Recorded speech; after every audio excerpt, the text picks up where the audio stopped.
அல்லேலூயா.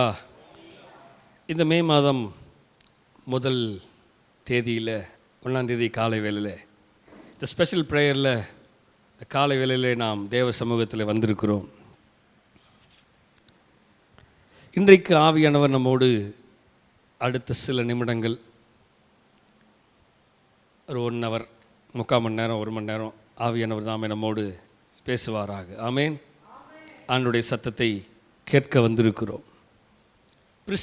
Perseverance, விடாமுயற்சி.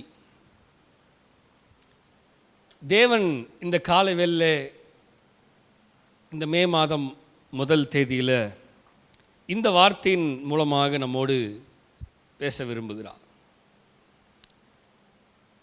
நம்ம ஒரு அறிமுகத்தை பார்க்கலாம், இன்ட்ரோடக்ஷனை. Life often brings trials, hardship and delays. God's word encourages us not to give up, but to persevere through faith, trusting His promises.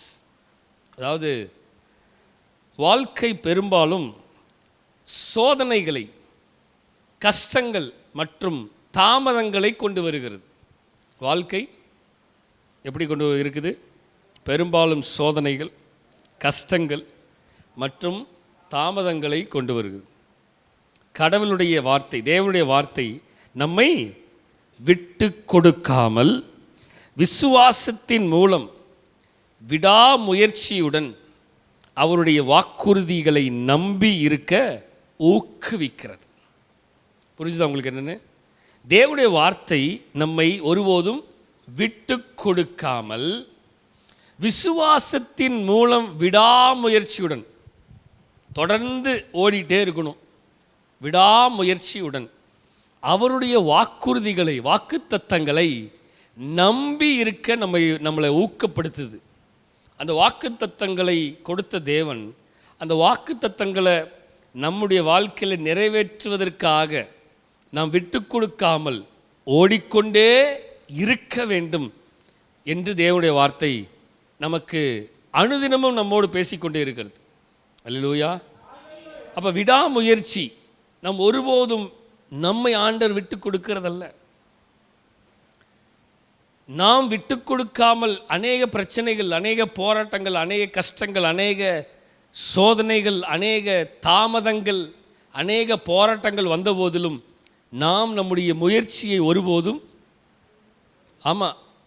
விட்டு கொடுக்காமல் ஓடிட்டே இருக்கணும் என்று தேவனுடைய வார்த்தை சொல்லுகிறது. 5 விஷயத்தை நாம் பார்க்க போகிறோம். 5 விஷயம். Number 1, the call to persevere. விடாமுயற்சிக்கான அழைப்பு. முதல்ல என்னென்னா விடாமுயற்சிக்கான அழைப்பு. நம்மை ஆண்டவர் இந்த விடாமுயற்சிக்காக அழைக்கிறார். சோதனைகள் இருக்கிறது, கஷ்டங்கள் இருக்கிறது, பாடுகள் இருக்கிறது, துன்பங்கள் இருக்கிறது. ஆனாலும் ஆண்டவர் விடாமுயற்சிக்காக நம்மை அழைக்கிறார். God call us to persevere.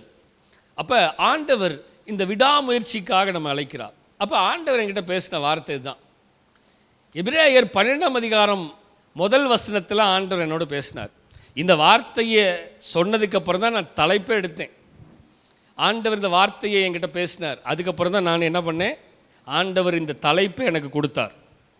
ஆகையால் மேகம் போன்ற இத்தனை திரளான சாட்சிகள் நம்மை சூழ்ந்து கொண்டிருக்க, பாரமான யாவையும் நம்மை சுற்றி நெருக்கி நிற்கிற பாவத்தையும் தள்ளிவிட்டு விசுவாசத்தை துவக்குகிறவரும் முடிக்கிறவருமாய் இருக்கிற இயேசுவை நோக்கி நமக்கு நியமித்திருக்கிற ஓட்டத்திலே பொறுமையோடு ஓடக்கணும். ஃபஸ்ட்டு நான் உட்காந்து யோசிச்சுட்டு இருக்கும்போது எனக்கு ஒரு தலைப்பு கிடச்சிது.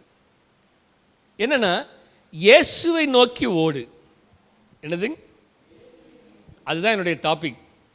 அப்புறம் நான் திருப்பி உட்காந்து ஜெபம் பண்ணிருந்தேன். இயேசுவை நோக்கி ஓடு. இயேசுவை நோக்கி ஓடணும் அப்படிங்கிறதுக்கு ஒரே ஒரு பாயிண்ட் என்னென்ன, திரும்ப திரும்ப ஓடிட்டே இருக்கணுங்கிறது விடாமுயற்சி.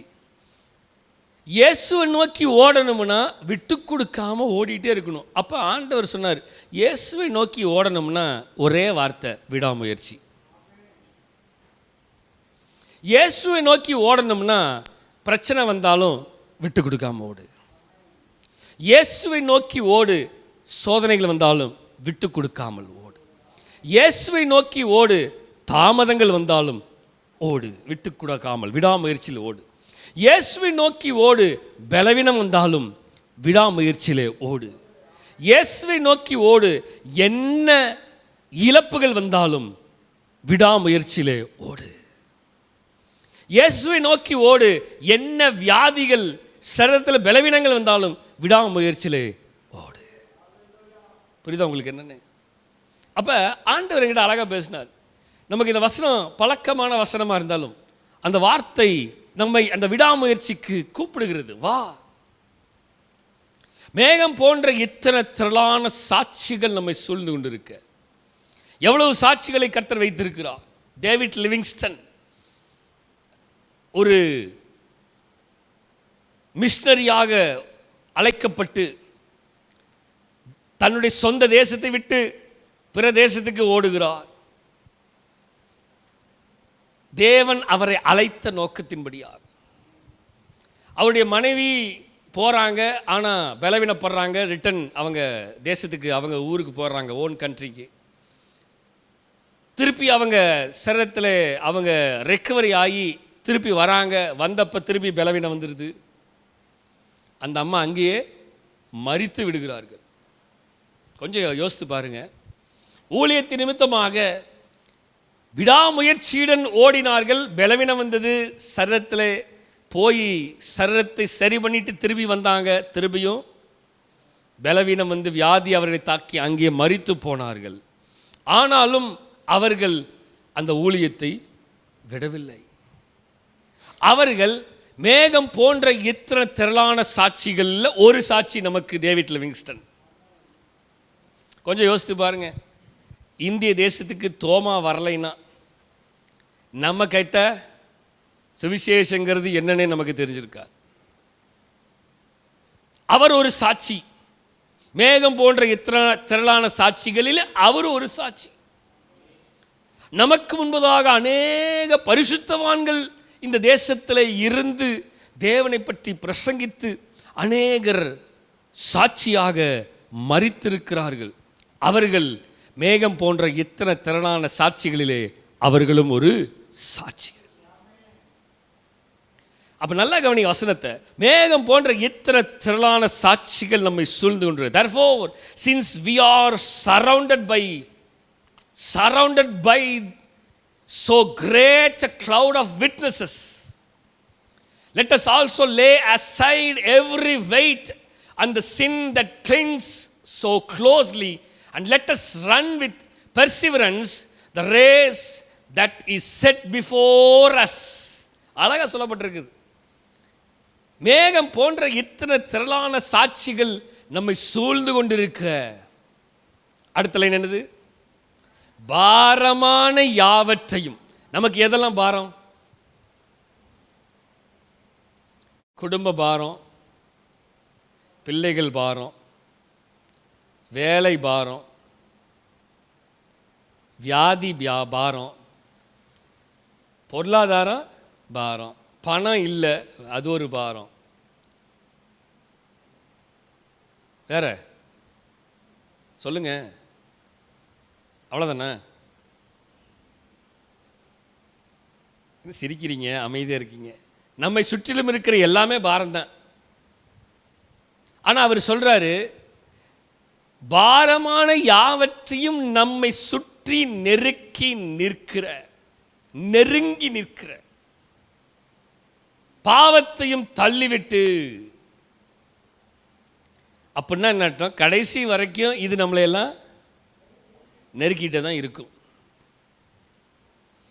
அப்போ அதை எல்லாத்தையும் என்ன பண்ணணும்? விடாமுயற்சியில் தள்ளிகிட்டே தான் இருக்கணும், புஷ் பண்ணிகிட்டே இருக்கணும். கவனிக்கிறீங்களா? நம்ம அழைக்கப்பட்டது எதுக்கு தெரியுமா? நமக்கு நியமித்திருக்கிற ஓட்டத்தில் ஓடணும். யாரை நோக்கி? இயேசுவை நோக்கி. சொல்லுங்க. விசுவாசத்தை துவக்குகிறவரும் முடிக்கிறவருமா இருக்கிற இயேசுவை நோக்கி. சொல்லுங்க. இயேசுவை நோக்கி. இப்போ நம்ம எதை நோக்கி ஓடுறோம்? இயேசுவை நோக்கி ஓடுறோமா? இல்லை பாரத்தை நோக்கி ஓடுறோமா? கொஞ்சம் யோசித்து பாருங்கள். ஈஸியாக இயேசுவை நோக்கின்னு சொல்லிடுறான். வீட்டுக்கு போனோன்னா புருஷன் வாயிலே குத்துறாரு, உடனே இயேசு நோக்கி ஓடுறதில்ல, புருஷனை நோக்கி ஓடுறோம், பொண்டாட்டியை நோக்கி ஓடுவோம், வேலை சுமையை நோக்கி ஓடுறோம், கடன் சுமையை நோக்கி ஓடுறோம். இயேசுவை நோக்கி எங்கே ஓடுறோம்? இல்லை. ஆண்டவருடைய வார்த்தை சொல்லுகிறது, பிரச்சனைகள் நெருக்கும் பொழுது பிரச்சனையை நோக்கி ஓடுகிறோம். இயேசுவை நோக்கி பாரமான யாவையும் நம்மை சுற்றி நெருங்கி நிற்கிற தூரத்தில் இல்லை. எங்க நிற்கிது சொல்லுங்க, என்ன பேச மாட்டேங்கிறீங்க? தூரத்தில் இல்லை, எங்கே நிற்கிறது? நெருங்கி நிற்கிற. அப்போ ஆண்டவருடைய வார்த்தை தெளிவாக தான் சொல்லப்பட்டிருக்குது. நெருங்கி நிற்கிற யாவற்றையும். இப்போ நமக்கு நியமித்திருக்கிற ஓட்டத்தில் இயேசுவை நோக்கி ஓடணும். அவர் தான் நமக்கு எல்லாமே. நம்முடைய விடாமுயற்சி அவர் தான். ஓடிக்கொண்டிருப்பதற்காக தான் அழைக்கப்பட்டிருக்கிறோம். இவை எல்லாவற்றையும் உதறி தள்ளிவிட்டு நமக்கு நியமித்திருக்கிற ஓட்டத்தில் ஓடுவதற்கு தான் நாம் அழைக்கப்பட்டிருக்கிறோம். நம்பர் 1, விடாமுயற்சிக்காக அழைக்கப்பட்டிருக்கிறோம். சொல்லுங்க. ஆமாம். யாரை நோக்கி ஓடுறதுக்கு? இயேசுவை நோக்கி விடாமுயற்சியில் ஓடுவதற்காக நம்ம அழைக்கப்பட்டிருக்கிறோம். அல்லேலூயா. பாரமான யாவற்றையும் உதறி தள்ளிவிட்டு.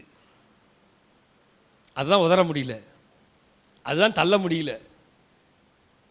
விதையை குறித்து சொல்லப்படுகிறது, நமக்கு தெரியும். Parables of the seeds. ஒரு விதை வழி அருகே விழுகிறது, ஒரு விதை கற்பாறையில் விழுகிறது, ஒரு விதை நல்ல நிலத்தில் விழுகிறது. எனக்கு ரொம்ப பிடிச்சது என்ன தெரியுமா? ஒரு விதை முற்செடியில் விழுகிறது. நான் அடிக்கடி பேசுகிறது எதை பற்றி பேசுவேன்னா முற்செடியை பற்றி தான் பேசுவேன். ஏன் தெரியுமா? முற்செடியின் நடுவே விழுந்தது, அது முளைத்து எழும்பி வருகிறது. முளைக்காமலாம் இல்லை, ஆனால் சுற்றிலும் இருக்கிறவைகள் அவைகள் நெருக்க நெருக்க நெருக்க நெருக்க நெருக்க அது மேலே வர முடியாமல் அப்படியே உள்ள போயிடுச்சு. ஆண்டவர் அழகாக அங்கே ஓமைகளை சொல்கிறார். இதுதான் விடாமுயற்சியில் வந்துச்சு, மேலே வந்துச்சு. ஆனால் அங்கே மேலே சுற்றி இருக்கிறது நெருக்கின உடனே அதனுடைய முயற்சியை அது கைவிட்டு விட்டு இதுக்கு மேலே நம்மளால் வெளில வர முடியாதுன்னு சொல்லி அது அப்படியே சொல்லுங்க அமுங்கி அங்கே நின்று அப்படியே கருகி பொசுங்கி ஒன்றுமில்லாமல் போய்விட்டது.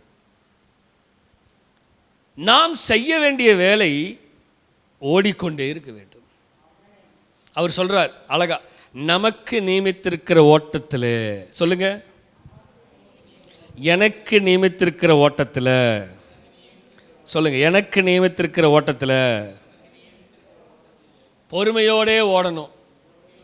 நம்முடைய கீ பாயிண்ட், இதோடைய இந்த வசனத்துடைய கீ பாயிண்ட் என்னன்னா, perseverance starts with focusing on Jesus, not just our circumstances.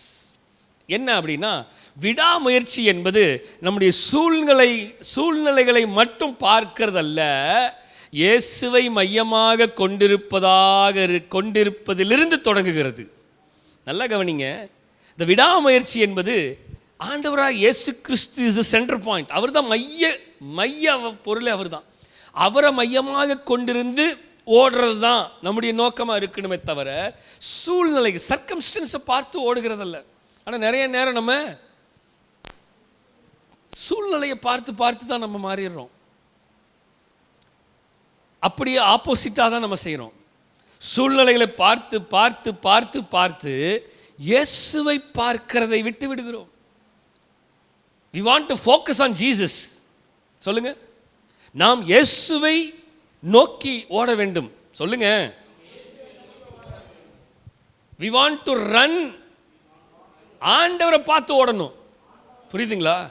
we want to focus. நம்முடைய ஃபோக்கஸே ஆண்டவரை நோக்கி தான் ஓடணுமே தவிர சூழ்நிலைகளை பார்த்து ஓடக்கூடாது.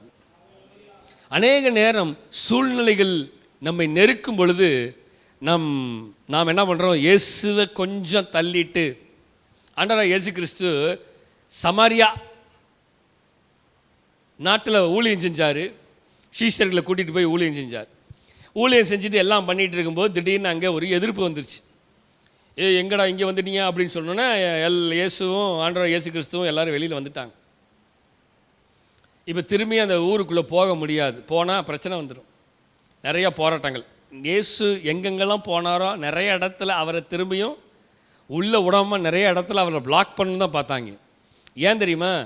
அங்கே ஜனங்கள்னால அந்த சூழ்நிலை விட்டு வெளில வர முடியல. அவர்கள் சூழ்நிலையை மட்டுமே பார்க்க ஆரம்பித்தார்களே தவிர அவர்கள் யாரை பார்க்கவில்லை? இயேசுவை பார்க்கவில்லை. இருக்கீங்களா? அல்லேலூயா. அவர்கள் சூழ்நிலையை மட்டும்தான் பார்த்தாங்களே தவிர அவர்கள் எதை பார்க்கவில்லை? அங்கு சமாரிய ஸ்திரீயும் சொல்லுகிறது தான். என்ன தெரியுமா? சமாரியர்கள் யூதர்களுடன் பேசவே கூடாதில்ல. ஏன்னா எங்களுடைய சர்க்கம்ஸ்டன்ஸ், எங்களுடைய சூழ்நிலை வேற, உங்கள் சூழ்நிலை வேற. எங்களுடைய பாரம்பரியம் வேற, உங்கள் பாரம்பரியம் வேற. எங்களுடைய கலாச்சாரம் கல்ச்சர் வேற, உங்களுடைய கல்ச்சர் வேற. எங்களுடைய ஜனங்கள் வேற, உங்கள் ஜனம் வேற. நாங்கள் உங்களோட, புரியுதா உங்களுக்கு என்னன்னு? அப்போ அந்த ஜனங்கள் சூழ்நிலையை பார்த்து, ஆனால் இயேசுக்கு அவர் தெரிஞ்சு தான் போய் அவர் பேசவே ஆரம்பிக்கிறார். இவர் பேச ஆரம்பித்து அவர் கான்வர்சேஷனை அவர் க்ரோ பண்ணுறார். வளர்க்க ஆரம்பித்ததுக்கப்புறம் கடைசியில் நீங்கள் எங்களோட பேசவே கூடாதுன்னு சொன்ன அந்த ஸ்திரீ நேராக ஊருக்குள்ளே போய் நாங்கள் மேசியாவை பார்த்து விட்டோம், நாங்கள் அவரை பார்த்து விட்டோம், தீர்க்கதரிசியை பார்த்து விட்டோம், வாருங்கள் எல்லாரும் அப்படின்னு சொல்லுங்க, எல்லாரையும் கூட்டிகிட்டு வந்துருச்சு. இப்போ அவங்க சொல்கிறாங்க, 3 நாள் எங்கள் ஊரில் நீங்கள் தங்கணும். அல்லேலூயா. நல்லா கவனிச்சிங்களா?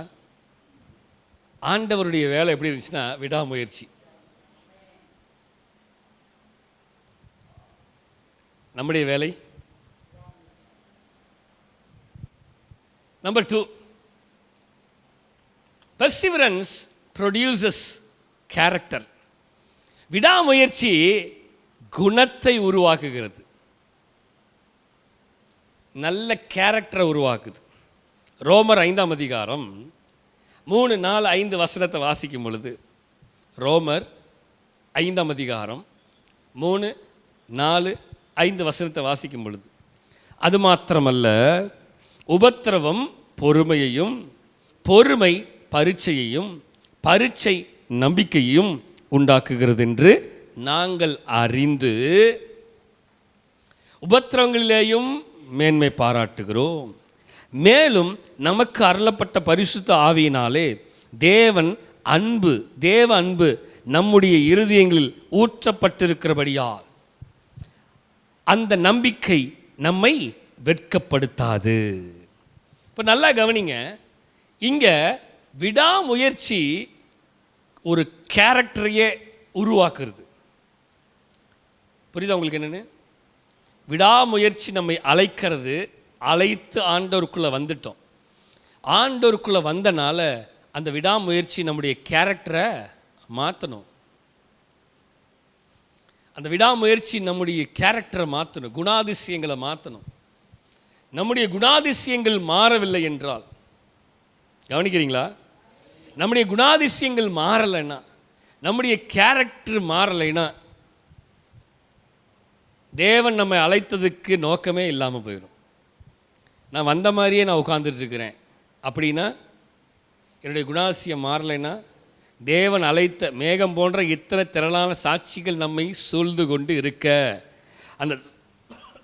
அந்த சாட்சிகள்லாம் சொன்னாங்க. என்ன சொன்னாங்க?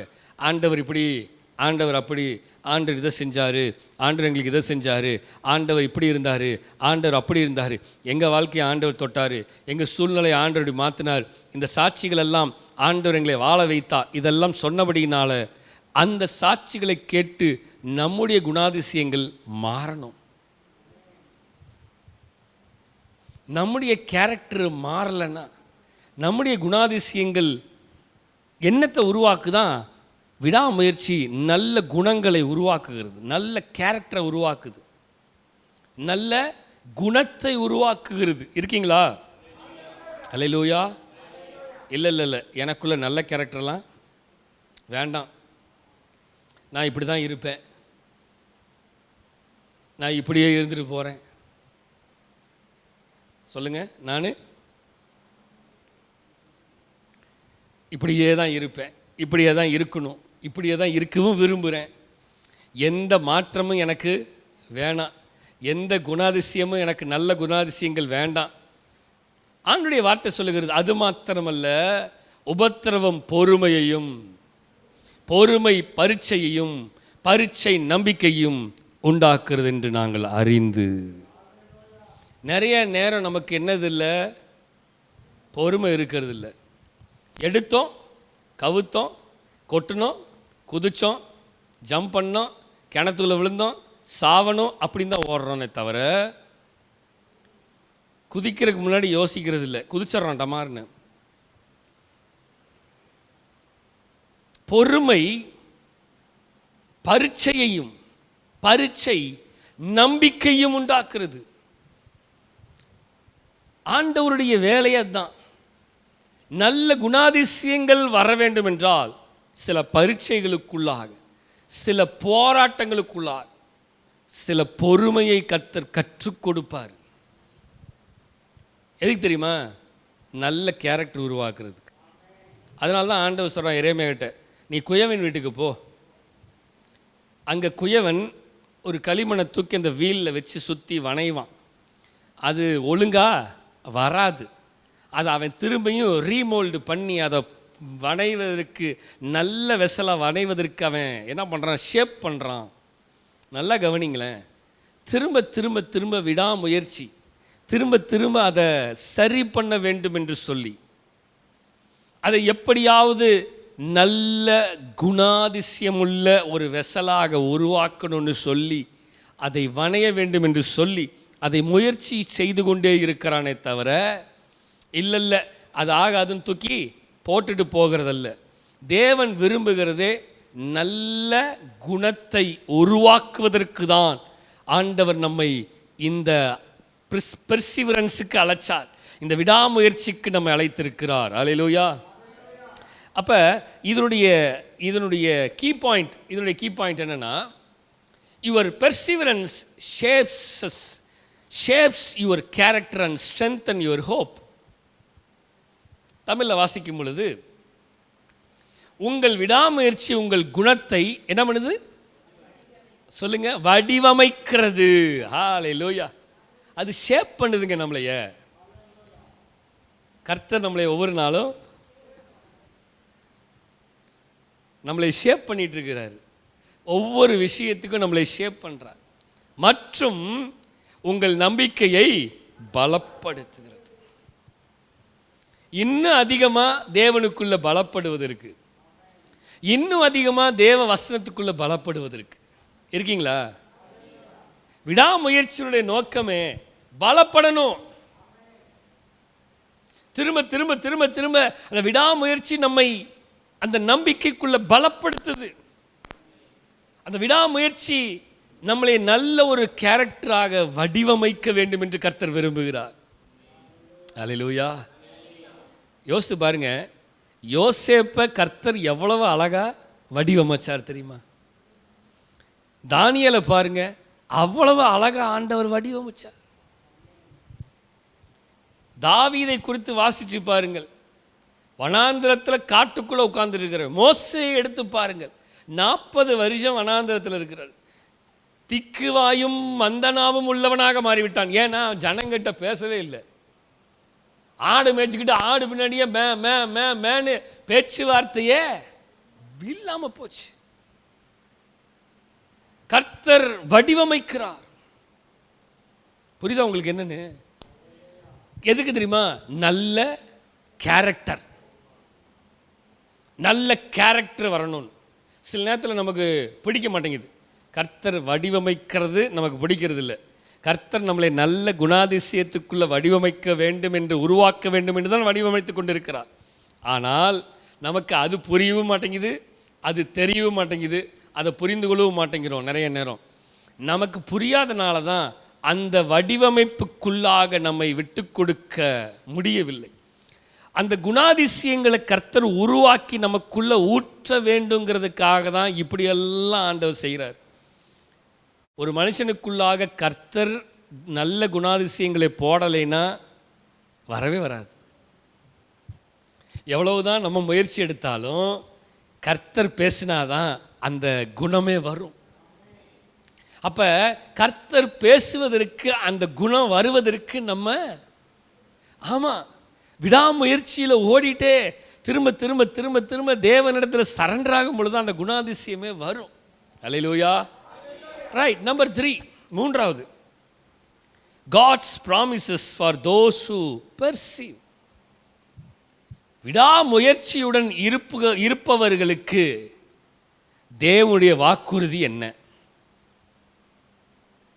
விடா முயற்சியுடன் இருப்பவர்களுக்கு கடவுளின் வாக்குறுதி.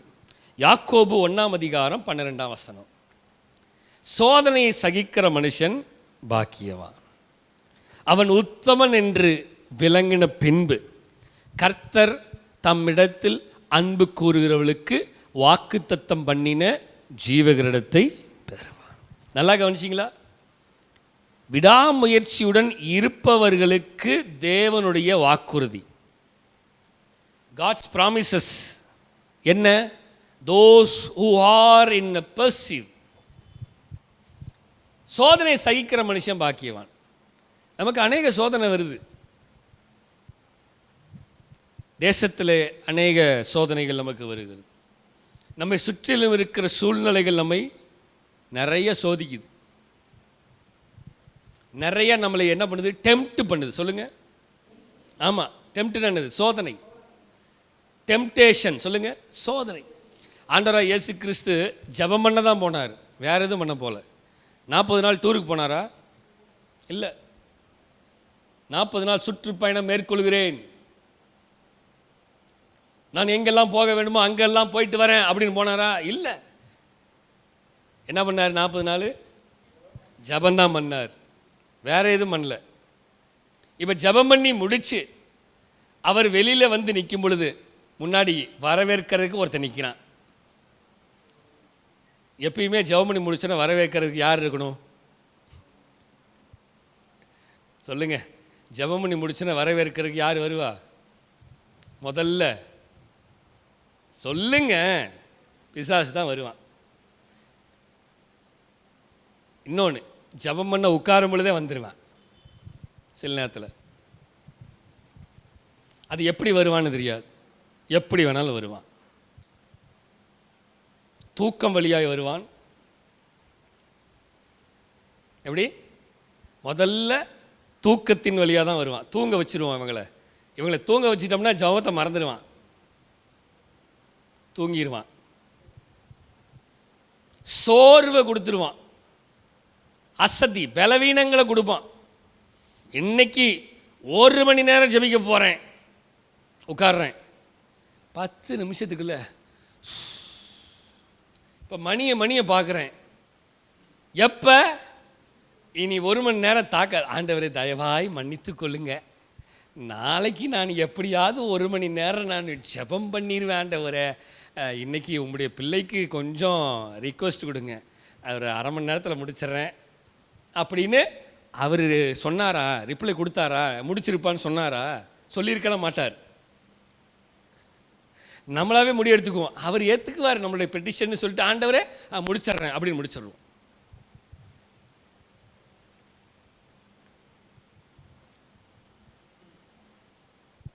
புரியுதா நமக்கு என்னென்னு? விடாமுயற்சி எடுக்கிறது இல்லை. சரி பரவாயில்ல, ஒரு நாள் தூங்கிட்டோம், அடுத்த நாள்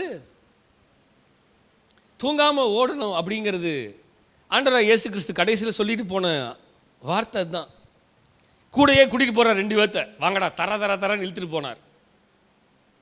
இங்கே உட்காந்து ஷோ பண்ணுங்கடா, பக்கத்திலே கண் பார்வையில் இருக்கணும்டா. எப்படி சொல்லுங்க? தூரத்தில் கருத்தில் இருந்தால் கூட இயேசுநாதர் கண்ணுக்கு தெரிய மாட்டான்னு தூங்கிடுவானுங்க அப்படிங்கிறக்கா கண் பார்வையிலே வச்சுட்டு போகிறாரு. அப்படின்னாச்சும் இயேசுநாதர் பாப்பாடுறா, அதுக்காகவே ஜெபம் பண்ணணுன்னு அவர் பக்கத்திலே உட்கார வச்சுட்டு அப்புறம் போய் ஜெபிச்சுக்கிட்டு வந்து எட்டி பார்த்தா கண் பார்வையில் இருக்கும் பொழுதே தூங்குறான். அவர் அப்பயும், டேய் என்னடா இப்படி தூங்குறீங்க, எந்திரிங்கடா, ஜெபம் பண்ணுங்கடா. என்ன சொன்னார்? சொல்லுங்க. போய் சாப்பாடு எப்படி வாங்கிட்டு வாங்கன்னு சொன்னாரா? இல்லை. கல்லுகள்லாம் வச்சு சோறாக்குன்னு சொன்னாரா? இல்லை. கடைசி நேரத்தில் கூட அவர் அந்த ஜபத்தை, அந்த விடாமுயற்சியை பற்றி சொல்லிக் கொடுக்குறார். ஜபம் பண்ணுங்கடா அப்படின்னு தட்டி எழுப்புறாரு. எழுப்பி விட்டுட்டு சரி இப்போனாச்சும் ஏசுனார் பக்கத்தில் இருக்கிறாரு, தூங்கிடக்கூடாது. ஒரு தடவை தப்பு பண்ணிட்டோம், தூங்கிட்டோம், இப்போ தூங்கினோம்னா பிரச்சனை ஆயிரும், அவர் வந்து கேட்பாருன்னு சொல்லி கூட அவங்களுக்கு யோசனை இல்லை. அவர் திருப்பியும் ஜோமனை போனார் அவருடைய வேலையை செய்வது. திருப்பி வந்து பார்த்தா அதுக்குள்ளே வந்துட்டானுங்க யாரை கூட்டிகிட்டு போகிறதுக்கு. அவ்வளோதான், அவர் சாப்டர் முடிஞ்சு போச்சு. கடைசி நேரத்தில் கூட அவர் அந்த முயற்சியை ஜனங்கள்கிட்ட சொல்லி, வாடா எந்திரி செய்யி வா, பரவாயில்ல எந்திரி, தூங்கினாலும் பரவாயில்ல எந்திரி வா செய்யி, ஜோம் பண்ணு வா, கமான் கமான். அவர் தட்டிக்கிட்டே இருக்கிறாரு, விட்டுறாத வா வா விட்டுறாத. ஆனால் நம்மால் இன்னைக்கு ஆண்டவர் சொல்லிக் கொடுக்குறார் நமக்கு, சோதனை சகிக்கிற மனுஷன் பாக்கியவான். நல்லா கவனிங்க, அவன் உத்தமன் என்று விளங்கின பின்பு கர்த்தர் தம்மிடத்தில் அன்பு கூறுவர்களுக்கு வாக்குத்தத்தம் பண்ணின ஜீவகிரத்து. நல்லா தெரிஞ்சுக்கோங்க, உத்தமன் என்று கர்த்தர் சொன்னதுக்கு அப்புறம் தான் ஜீவகிரை கிடைக்கும், சும்மா கிடைச்சிடாது. எனக்கு கிடைச்சிருச்சு, இங்கே முயற்சி எடுக்காம எப்படி கிடைக்கும்?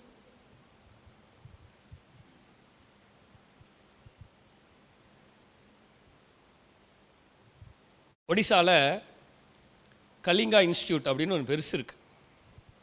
ஒடிசாவில் புவனேஸ்வரில் 25,000 பிள்ளைங்க படிக்கிறாங்க. நீங்கள் போய் பாருங்கள், கூகுளில் போய் பாருங்கள். 25,000 கிட்ஸ். அந்த சுற்றிலும் இருக்கிற எல்லா ட்ரைப்ஸ், கிராமங்கள் இருக்கிற ட்ரைப்ஸ், தமிழ் எப்படி சொல்கிறது, பழங்குடி ஜனங்கள், மக்கள், அவருடைய பிள்ளைகள், சாப்பாட்டுக்கு உணவுக்கு வழி இல்லாமல் இருக்கிற பிள்ளைகள் எல்லாரையும் அங்கே படிக்க வைக்கிறாங்க. ஒரு private institute, Kalinga institute of social science, கிஸ்ன்னு இருக்கும், KISS. நீங்கள் போய் பாருங்களேன், 25,000 பிள்ளைங்க படிக்கிறாங்க. ஒரு பெரிய இன்ஸ்டியூட்டு, கிட்டத்தட்ட 2007-08 நடக்குதுன்னு நினைக்கிறேன். அதில் அந்த பிள்ளைகளுக்கு நிறைய சொல்லிக் கொடுக்குறாங்க. ஏன்னா அவங்களுடைய வாழ்க்கை தரங்கள் அடுத்தது மாறணும்.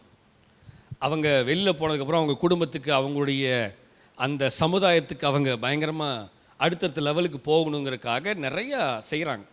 அதில் பிள்ளைகளுக்கு ஸ்போர்ட்ஸு, எல்லா விதமான ஸ்போர்ட்ஸ், அவங்கள அதோடு நிறுத்தல, நேஷ்னல் லெவலில் இந்தியாவுக்காக அப்படின்லாம் நிறையா அனுப்புகிறாங்க. அதில் ஒரு பையன் அந்த ஆர்ச்சருக்கு தெரியுமா, வில் அம்பு விடுவோம் தெரியுமா, அதில் வந்து பயங்கரமாக ப்ராக்டிஸ் பண்ணிவிட்டு நேஷ்னல் லெவலில் இந்தியாவுக்காக அவன் போகும்போது அவன் போன பஸ்ஸு வந்து ரிப்பேர் ஆயிடுச்சு. அந்த பையன் போய் சேர வேண்டிய நேரத்துக்கு சேர முடியாமல் போய் விட்டது. சேர முடியாமல் பஸ்ஸு ரிப்பேர் ஆயிடுச்சு. அந்த ட்ராவலில் ரிப்பேர் ஆனதுனால அந்த பையன் திரும்பி வந்துட்டான். நேஷ்னல் லெவலுக்கு போக முடியல. அவன் எவ்வளவோ முயற்சி எடுத்து நேஷ்னல் லெவலுக்கு போகிறதுக்கு ட்ரை பண்ணி இப்போ போக முடியல. இப்போ எங்கன்னா அடுத்த வருஷம்தான் போக முடியும். அந்த பையன் நம்மளால் போக முடியலையேன்னு சோர்ந்து போகவில்லை. அவன் அடுத்த ஒரு வருடம் அவன் திரும்பியும் ப்ராக்டிஸ் பண்ணிகிட்டே இருக்கிறான். நான் ஏதோ கதை சொல்லலை. அவன் திரும்ப திரும்ப திரும்ப திரும்ப திரும்ப திரும்ப விடா முயற்சி எடுத்து எப்படியாவது நேஷ்னல் லெவலில், இந்தியாவில் லெவலில் எப்படியாவது நான் வந்துடணும்னு அவன் ப்ராக்டிஸ் பண்ணி அடுத்த தடவை எப்படியாவது போய் அதில் வின் பண்ணியே ஆகணும்னு சொல்லிட்டு அவன் முயற்சி எடுக்கிறான். எதற்காக சொல்கிறேன்னா, எஸ், வசனம் போட்டிருக்குது, அவன் உத்தமன் என்று விளங்கின பின்பு ஜீவ கிரீடம் அவனுக்கு கொடுக்கப்படும். ஆமேன், ஹல்லேலூயா. அப்போ விடாமுயற்சியுடன் இருப்பவர்களுக்கு கர்த்தர் கொடுக்கிற வெகுமதி, வாக்குறுதி இதுதான். நீ ஓடு, விட்டு கொடுக்காம ஓடு, உனக்கானதை நான் தருவேன். கீ பாயிண்ட் என்ன?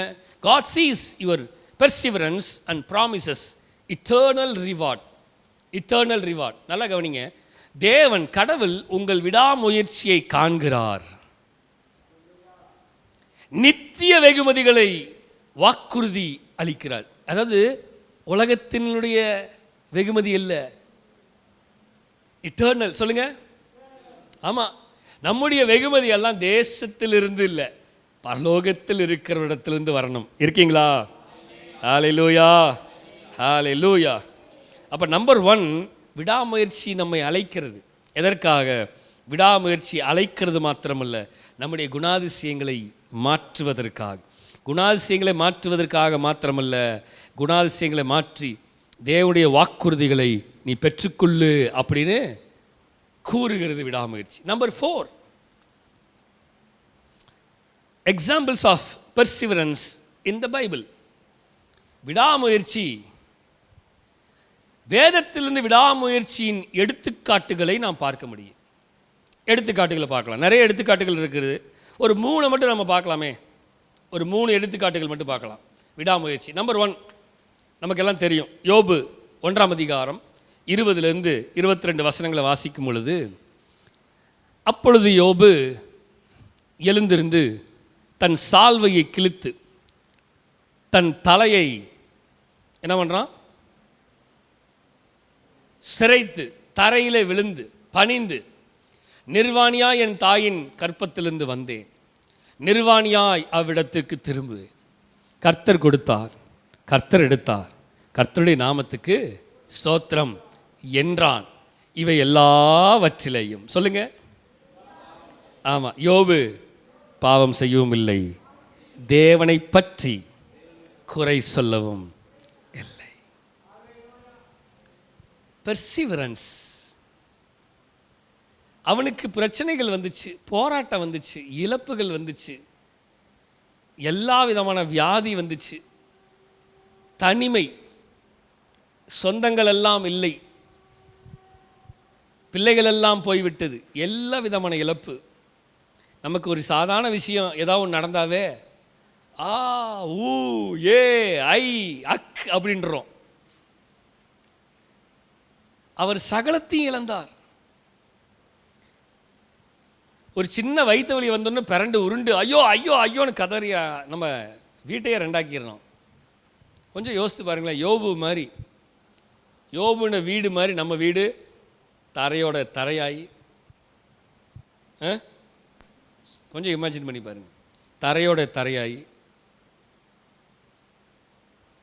நமக்கு இருந்த எல்லாமே வாஷ் அவுட் ஆகி, அடுத்த வேளை சோத்துக்கு வழி இல்லாமல் எல்லாம் போச்சு, அடிச்சுட்டு போய் பிச்சுக்கிட்டு போய், கூட இருந்தவன் எல்லாம் செத்து போய், ஒன்றும் இல்லாமல் நம்ம நிற்கும் பொழுது எப்படி இருக்குது நமக்கு? நம்முடைய மனநிலைமை கண்டிப்பாக ரொம்ப கடினமான பாதை தான்.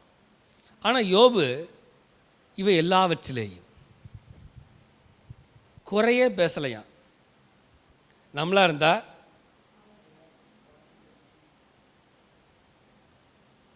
தேசத்தையே மாற்றிடுவோம்.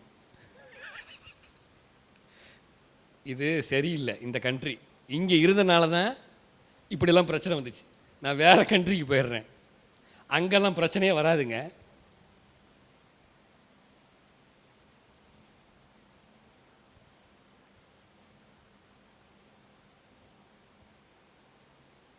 இன்னொரு மனிதரை பார்க்கலாம், நமக்கு தெரிஞ்சவங்க தான், வேறு யாரும் இல்லை.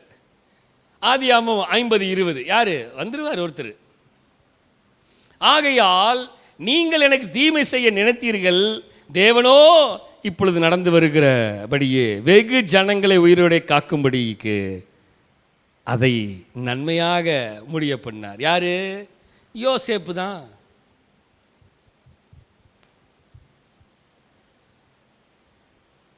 யோபு போல தான் அன்னைமார்கள், சொந்தங்கள், குடும்பம் எல்லாரும் பகைத்தார்கள்.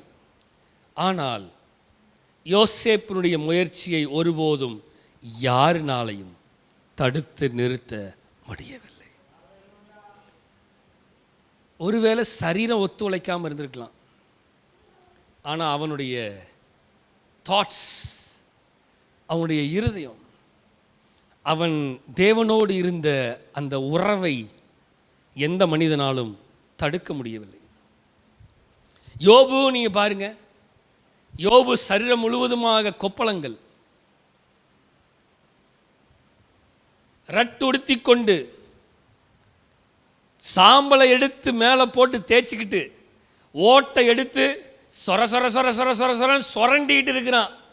கொஞ்சம் யோசித்து பாருங்களேன், எப்படி இருக்கும்? கொஞ்சம் கொடுமையான விஷயம்.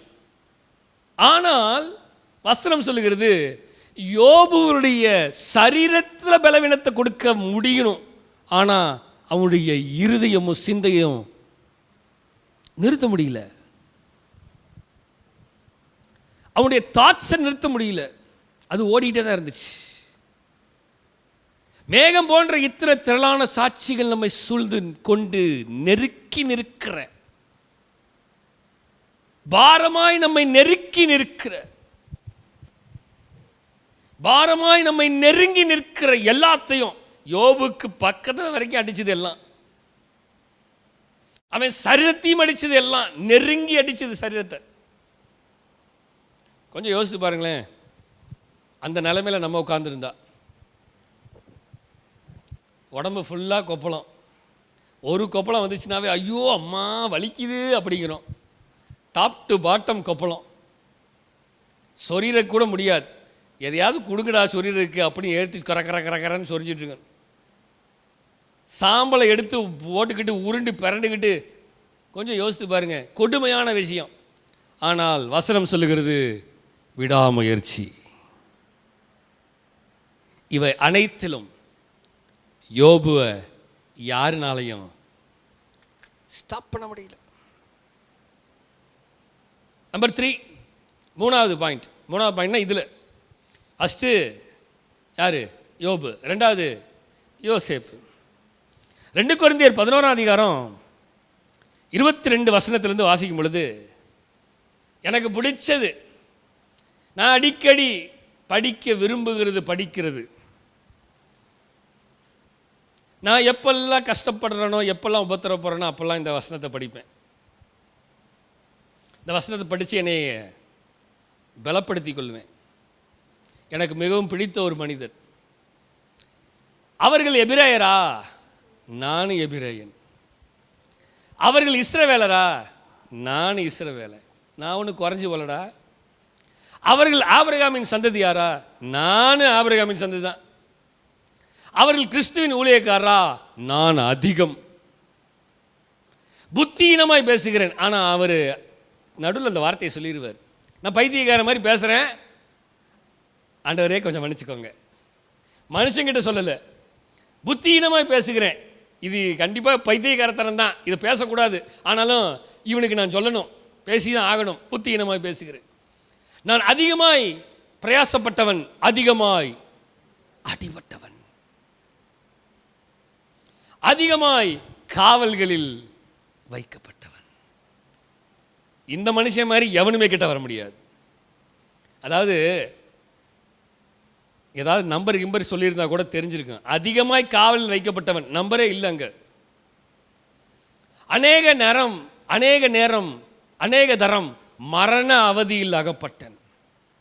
அப்படின்னா எத்தனை தடவை சாவுக்கு போயிட்டு வந்தேன்னு தெரியல, ஆனால் பல தடவை சாவுக்கு சாவுன்னு செத்து பொழைச்சேன் நிறைய நேரம். யூதர்களால் 1 குறைய 40 அடியாக எத்தனை தடவை? அப்படின்னா கணக்கு போடுங்க, எத்தனை தடவை? 40 குறைய, 1 குறைய 40 அடியாக 5 தடவை எவ்வளவு? 196 அடி. 2 அடிக்கே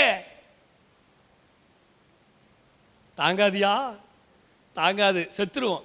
196 அடி பொழைச்சிருப்பானா? கஷ்டம்தான். ஆனால்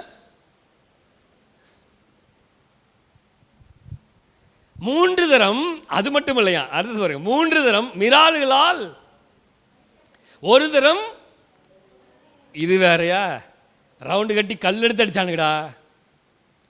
3 தரம் கப்பத்தேதத்தில் இருந்தேன், கடலிலே ஒரு ராப்பகல் முழுவதும்.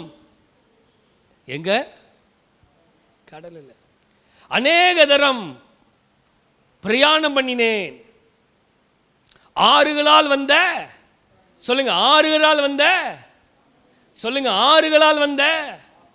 அடுத்தது கல்லரால் வந்த, படிங்க, என் சுய ஜனங்களால் வந்த, அந்நிய ஜனங்களால் வந்த மோசங்களிலும், பட்டணங்களில் உண்டான மோசங்களிலும், வனாந்திரத்தில் உண்டான மோசங்களிலும், சமுத்திரத்தில் உண்டான மோசங்களிலும், கள்ள சகோதரால் உண்டான மோசங்களிலும், பிரயாசத்திலும், வருத்தத்திலும், அநேக முறை கண் விழிப்புகளிலும், பசியிலும், தாகத்திலும், அநேக முறை உபவாசங்களிலும், குளிரிலும், நிர்வாணிலும் இருந்தேன்.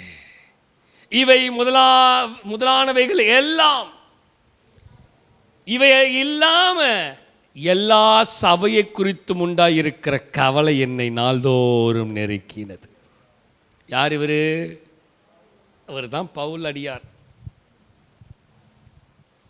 இதில் ஒரு 2 நமக்கு இருந்துச்சுன்னா குழியை தோண்டி புதைச்சிருவாங்க. எவ்வளவு பிரயாசப்பட்டிருக்கிறார்கள் பார்த்தீர்களா? அவர்கள் எதற்காகவும் விட்டு கொடுக்கவே இல்லை. புரியுதா உங்களுக்கு? என்ன இன்னைக்கு ஆண்டவர் நம்மோடு பேசுகிறார். எந்த சூழ்நிலைக்காகவும் ஆண்டவர் அவங்க விடலை. நம்ம நிறைய சூழ்நிலைக்காக ஆண்டவரையே விட்டுறோம்.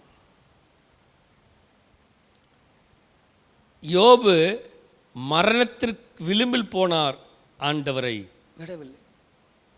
யோசேப்பு மரணத்தின் விளிம்புக்கு போனான், ஆனாலும் கர்த்தரை விடவில்லை. விடாமுயற்சி. பவுல் லிஸ்ட் பயங்கரமாக இருக்கு. இந்த லிஸ்ட் படி பார்த்தா எப்பயோ செத்துருக்கணும், அந்த ஆளு எப்பயோ போய் சேர்ந்துருக்கணும். ஆனால்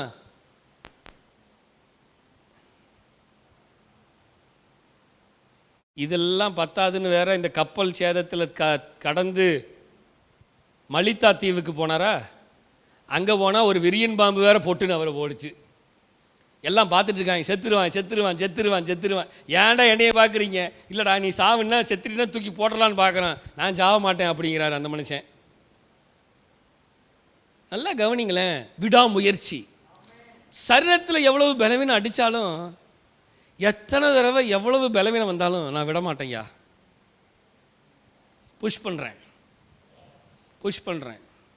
என்னை தள்ளுறேன். ஸோ நம்பர் 4 என்னன்னு சொல்லுங்க? விடாமுயற்சியினுடைய எடுத்துக்காட்டு. கர்த்தர் நம்மளையும் அப்படி தான் வச்சிருக்கிறார். புஷ் பண்ணுங்க, சொல்லுங்க, உங்களை தள்ளுங்க. என்ன சோதனை, என்ன பிரச்சனை, என்ன போராட்டம் வந்தாலும் சொல்லுங்க, புஷ் பண்ணுறேன். ஆமாம், கீ பாயிண்ட் இதில், கீ பாயிண்ட் 4வது key point. Real perseverance often includes seasons of suffering before breakthrough. தமிழில் படிக்கலாம். உண்மையான விடாமுயற்சி என்பது பெரும்பாலும் முன்னேற்றத்திற்கு முன் துன்பத்தின் பருவங்களை உள்ளடக்கியது. புரிஞ்சுது என்னன்னு? அதாவது நமக்கு முன்னேற்றம் வருவதற்கு முன்னாடி நிறையா துன்பத்தின் பருவங்கள், சீசன்ஸ். ஒரு முன்னேற்றம் வருவதற்கு முன்னாடி ஒரு பிரச்சனை, துன்பம், ஒரு போராட்டம். ஒரு முன்னேற்றம் வருவதற்கு முன்பதாக ஒரு பிரச்சனை. ஆமென், ரைட். கடைசி, ஹவு டு பெர்சீவ்.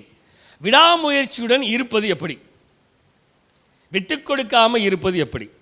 சொல்லுங்க. ஆமாம், நம்பர் 1 என்னது? விடாமுயற்சிக்கான அழைப்பு, நம்மளை அழைக்கிறது. நம்பர் 2, விடாமுயற்சியை அழைக்கிறது எதுக்கு தெரியுமா? நல்ல கேரக்டர், குணாதிசயங்களை உருவாக்குறது. நல்ல குணாதிசயங்களை உருவாக்குனதுக்கான நோக்கம் என்ன தெரியுமா? கர்த்தர் கொடுத்துற வாக்குறுதிகளை பெற்றுக்கொள்வது.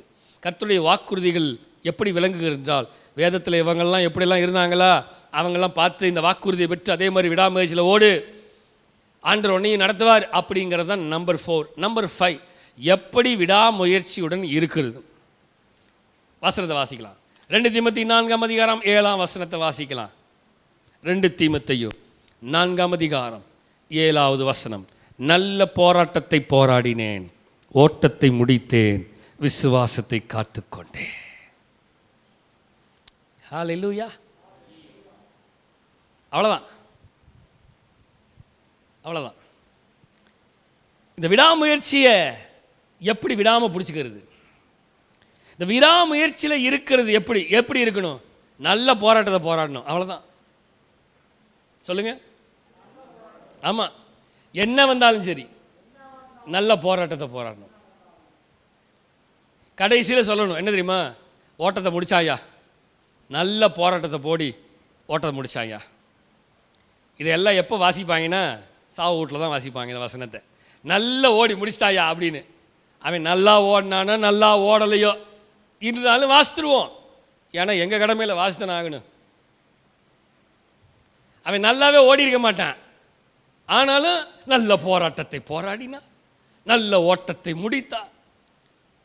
குழிக்குள்ளே இறக்கிறதுக்கு முன்னாடி மேலே வச்சுக்கிட்டு சொல்லுவோம், நல்ல போராட்டத்தை போராடினார் சகோதரர், இந்த சகோதரர், இந்த சகோதரி ஓட்டத்தை நிறைவு பெற்றார், விசுவாசத்தை காத்துக்கொண்டார். அது விசுவாசியாவே இருந்திருக்காது, ஆனாலும் பேசுவோம் விசுவாசத்தை காத்துக்கொண்டார். இது முதல் ஜீவகிரீடம் வைக்கப்பட்டிருக்கு. சத்தியமா அது பரலோகம் போகுமானே தெரியாது, ஆனாலும் சொல்லுவோம் ஜீவகிரீடத்தை வச்சிருக்கு. இல்லைன்னா எண்ணெய் தூக்கி உள்ள போட்டு பாய்ச்சிருவான்.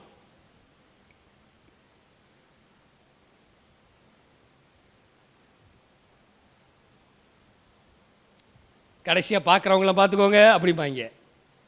நம்ம மாற்றி பேசுனா கடைசியாக பாஸ்டரை பார்க்குறவங்கள பார்த்துக்கோங்க அப்படின்னு உள்ள தூக்கி போட்டுருவான். நல்லா கவனிங்க, நான் முடிக்க விரும்புகிறேன். விடாமுயற்சியில் வாழ்வது எப்படி? இதுக்கு தான் பவுலை வாசித்தேன். இதுதான் கடைசி வசனம், அவ்வளோதான், முடிச்சிட்டேன். பவுல் மாதிரி நல்ல போராட்டத்தை போராடணும். என்ன நடந்தாலும் சரி போராட்டத்தை போராடணும். நம்பர் 2 என்னது? விசுவாசத்தை காத்துக்கொள்ளணும். சொல்லுங்க. ஆமாம், நல்ல போராட்டத்தை போராடினேன், ஓட்டத்தை விசுவாசத்தோடு ஜெயமா முடிக்கணும். இன்று ராத்திரியிலே நீ மரித்தால் உன் ஜீவன், உன் ஆத்மா எங்கே போகும்? சொல்லுங்க. விடாமுயற்சி, நல்ல போராட்டத்தை போராடணும், ஓட்டத்தை முடிக்கணும், அருமையா விசுவாசத்தை காத்துக்கொள்ளணும். நிறைய நேரம் விசுவாசத்தை காக்க முடியல. மனுஷகுமாரன் வரும் நாளிலே விசுவாசத்தை காண்பாரோ அப்படின்னு வசனம் இருக்கு. நிறைய நேரம் விசுவாசத்தை இப்பயே பார்க்க முடியல. விசுவாசத்தை விட்டு வழுவி ஓடுகிறவர்கள் அநேகர் இருக்கிறார்கள். நிறைய பேர் விசுவாசத்தை விட்டு ஓடுறாங்க. நிறையா. ஆங்கிலத்தில் அழகாக போட்டிருக்கு இந்த வார்த்தை, I have fought a good fight, I have finished my course. எப்படி இருக்கு? I finished my course, I have kept the faith. Finished my course. நான் ஒரு கோர்ஸ் தமிழில் என்ன சொல்லுவாங்க? ஒரு கோர்ஸ் படிக்க போகிறேங்க அப்படிம்பாங்கல்ல, தெரிலையா? ஒரு படிப்பு படிச்சுட்டு இருக்கிறேங்க அப்படின்னு. கோர்ஸ் சரி, ஏதோ ஒன்று. இப்போ நான் வாழ்க்கையை படிச்சுட்டு இருக்கிறேன். அந்த வாழ்க்கையை படித்து படித்து படித்து படித்து படித்து படித்து இந்த வாழ்க்கையில் விடாமுயற்சியில் நல்ல காரியங்களை கற்றுக்கொண்டு நல்ல ஓட்டத்தை இந்த வாழ்க்கையில் ஓடணும். ஓடி இந்த வாழ்க்கையில் நல்ல விசுவாசத்தை காத்துக்கொண்டு ஜீவ கிரீடம் எனக்கு வைக்கப்பட்டிருக்கிறது. அடுத்த வசனம் அதான் போட்டிருக்கு, henceforth there is laid up for me a crown of righteousness. ஜீவ கிரீடம் எனக்கு வைக்கப்பட்டிருக்கிறது. ஹalleluya. அழகு பாருங்க, laid up for me a crown of righteousness. அழகு அழகு அழகு. இதுவும் பவுல் தான் சொல்றார். தீமோத்தேயே, நல்ல போராட்டத்தை போராடியா, நல்ல ஓட்டத்தை ஓடு, உனக்காக ஜீவகிரீடம் வைக்கப்பட்டு. இன்றைக்கி இந்த மே மாதம் 1ஆம் தேதி காலையில் இந்த ஸ்பெஷல் டேல ஆவியானவர் நம்மோடு பேசின வார்த்தை, மேகம் போன்ற இத்தனை திரளான சாட்சிகள் நம்மை சூழ்ந்து கொண்டிருக்க, பாரமான யாவற்றையும் நம்மை சுற்றி நெருங்கி நிற்கிற பாவத்தையும் தள்ளிவிட்டு விசுவாசி துவங்குகிறவரு முடிக்கிறவருமாய் இருக்கிற இயேசுவை நோக்கி நமக்கு நியமித்திருக்கிற ஓட்டத்திலே பொறுமையோடு ஓடக்கடவோம். இன்றைக்கு ஆண்டவர் நமக்கு சொல்லிக் கொடுக்கிறது தான். 2025 4 மாதம் நிறைவு பெற்று விட்டது. 5வது மாதத்திலே நாம் வந்து விட்டோம். இப்போ தான் தொடங்கின மாதிரி இருந்துச்சு. 5 மாதம் வந்துருச்சு. நமக்கு நியமித்திருக்கிற ஓட்டத்தில் விடாமுயற்சி, பெர்சிவரன்ஸ், ஓடிக்கிட்டே இருங்க. ஜெபம் பண்ணுங்க, வேதம் வாசிங்க, தேவனோடு ஐக்கியப்படுங்க. என்ன சூழ்நிலை வந்தாலும் புஷ் பண்ணுங்க. உங்களைய என்னது சொல்லுங்க? ஆமாம், உங்களை புஷ் பண்ணுங்க, முயற்சி எடுத்து தள்ளுங்க. உங்களை ஒருத்தர் பின்னாடி வந்து தள்ளியாச்சு, தள்ளிட்டே தான் இருக்கிறோம். நாம் ஓடுவதற்கு ஓடிக்கொண்டே இருக்கணும். ஓடுகிறே, நான் ஓடுகிறே, என் இயேசுவுக்கா ஓடுகிறே, ஓடுகிறே, நான் ஓடுகிறே, என் இயேசுவுக்கா நான் ஓடுகிறே, ஓடுகிறே, நான் ஓடுகிறே, என் இயேசுவுக்காய் சொல்லுங்க, நான் ஓடுகிறேன். பரம அழைப்பின் பந்தய பொருளுக்கா நான் லக்கை நோக்கி ஓடுகிறேன். சொல்லுங்க, பரம அழைப்பின் பந்தய பொருளுக்கா நான் லக்கை நோக்கி சொல்லுவோமா? ஓடுகிறேன், ஓடுகிறேன், நான் ஓடுகிறேன், என் இயேசுவுக்கா.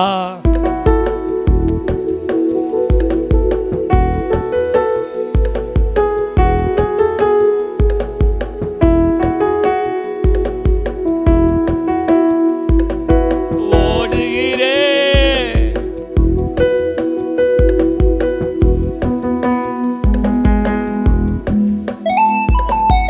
ஓடுகிறேன், சொல்லுங்க, நான் ஓடுகிறேன்,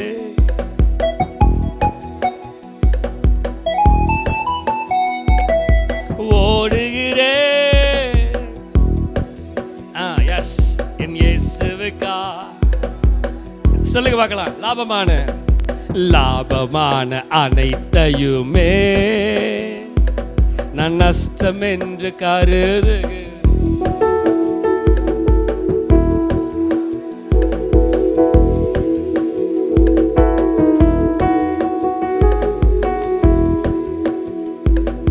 இயேசு ராஜா, இந்த வேலைக்காக மகிழ்ச்சியுடன் நான் ஓடுகிறேன். இந்த வேலைக்காக மகிழ்ச்சியுடன் ஓடுகிறேன், நான் ஓடுகிறேன், இயேசுவுக்கா. சொல்லுங்க,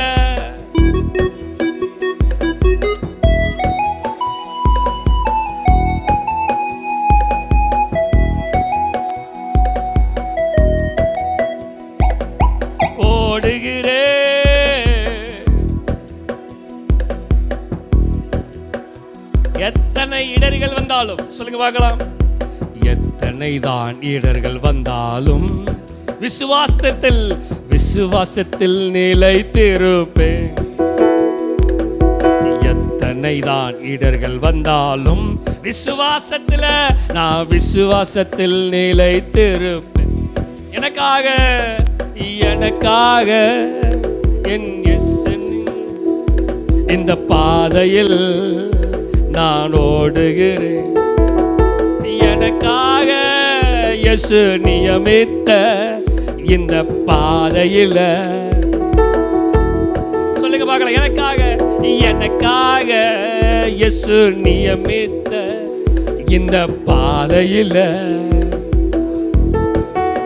ஓடுகிறேன், ஓடுகிறேன்.